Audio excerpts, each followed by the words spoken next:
কাতারের রাজপরিবার মার্কিন যুক্তরাষ্ট্রের প্রেসিডেন্ট ডোনাল্ড ট্রাম্পকে এক বিশেষ বিমান উপহার দিতে যাচ্ছে। এই বিমানটি সাধারণ কোনো বিমান নয়, বরং বিলাসবহুল সব সুবিধা সম্বলিত চমৎকার একটি আকাশযান, যাকে তুলনা করা হচ্ছে উড়ন্ত প্রাসাদ হিসেবে।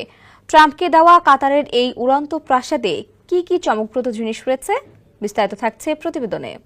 কাতারের রাজ পরিবারের কাছ থেকে মার্কিন প্রেসিডেন্ট ডোনাল্ড ট্রাম্প যে বিলাসবহুল বোয়িং জেট উপহার হিসেবে পেতে যাচ্ছেন, সেটিকে তিনি প্রেসিডেন্টের সরকারি বিমান এয়ারফোর্স ওয়ান হিসেবে ব্যবহার করবেন।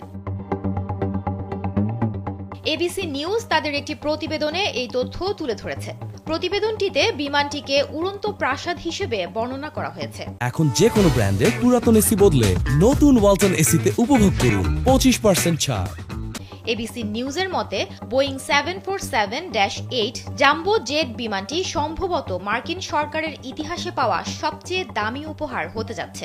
বিশ্লেষকরা বলছেন, বোয়িং 747-8 জাম্বো জেটটি বছর দশকের পুরনো। এটির বাজার মূল্য $40 কোটি। এই বিলাসবহুল বিমানটিতে একটি বিশাল শোবার ঘর, একটি গেস্ট বেডরুম, ঝর্ণা সহ দুটি সম্পূর্ণ বাথরুম, 9টি ছোট টয়লেট, 5টি ছোট রান্নাঘর এবং একটি ব্যক্তিগত অফিস রয়েছে। নতুন এয়ারফোর্স ওয়ানটিতে বড় আকারের সোফা ও হেলানো চেয়ার, কাঠের কাজ এবং 40টিরও বেশি টেলিভিশন রয়েছে, যার মধ্যে রয়েছে 10টি বড় স্ক্রিনের টিভি।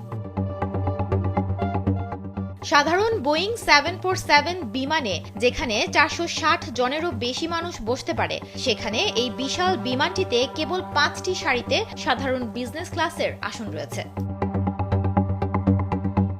এছাড়াও বিখ্যাত ফরাসি ইন্টেরিয়র ডিজাইন সংস্থা অ্যালবার্টো পিন্টো ক্যাবিনের দ্বারা সাজানো হয়েছে বিমানটির স্যুট, স্টেটরুম, লাউঞ্জ এবং খাবার ঘর। এছাড়া এতে রয়েছে আধুনিক বিমান যাত্রার সকল সুবিধা, যেমন সরাসরি টিভি দেখা যাবে এবং রেডিও শোনার ব্যবস্থা রয়েছে। সাথে রয়েছে 13টি ব্লু রে প্লেয়ার এবং ইন্টারনেট সংযোগ।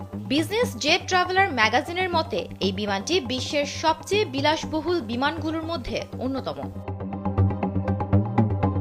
ট্রাম্প তার সামাজিক মাধ্যম ট্রুথ সোশ্যালে জানিয়েছেন, নতুন আমেরিকান জেট তৈরি না হওয়া পর্যন্ত তিনি এই বিলাসবহুল উপহারটি সাময়িকভাবে এয়ারফোর্স ওয়ান হিসেবে ব্যবহার করবেন। হোয়াইট হাউসের কাছে এখন দুটি বোয়িং 747 এবং 200 বি মডেলের বিশেষ বিমান রয়েছে, যা 1990 এবং 1991 সাল থেকে ব্যবহার করা হচ্ছে। কাতার যে বিমানটি দিচ্ছে সেটি বোয়িং 747-8 মডেলের। বোয়িং ইতিমধ্যে যুক্তরাষ্ট্রের জন্য নতুন দুটি এয়ারফোর্স ওয়ান সরবরাহের চুক্তি করেছিল। কোম্পানিটি নির্ধারিত সময়ের মধ্যে বিমান সরবরাহ করতে না পারায় কাতার এই বিকল্প ব্যবস্থা করেছে। সুমনা মোস্তফা, কালবেলা।